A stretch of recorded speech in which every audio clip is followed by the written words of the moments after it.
the instant poha. Let's begin. I'm going to fry 1 cup of poha.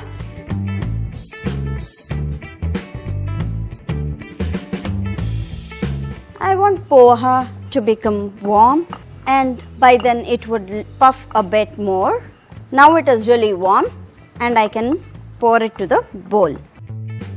In the same pan, I'm going to dry roast some til. This is puffed up. Again, I'm going to pour into the bowl back, and I'm going to roast few red chillies with just 2 drops of oil. The chillies are also ready.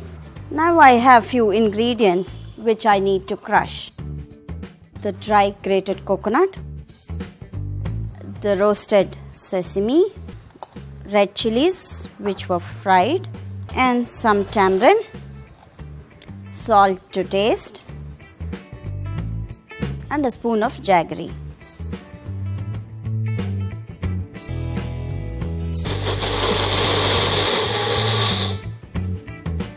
Now the powder is ready. It's time to season the poha. I'm going to take in 2 tablespoons of oil. Oil is hot. I'm going to add in mustard. When it's crackling, I'm going to add in urad dal and channa dal and some peanuts. Now I'm going to add in the curry leaves.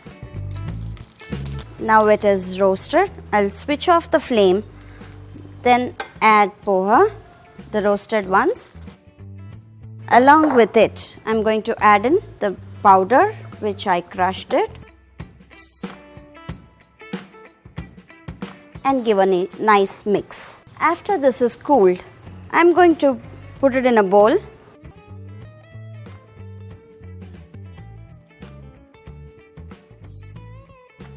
I'm going to pour in 1 measuring cup of water.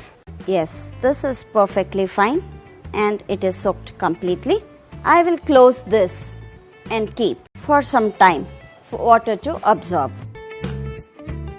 The poha will look like this and it tastes yummy too. For more recipes, like and subscribe SPL Foods.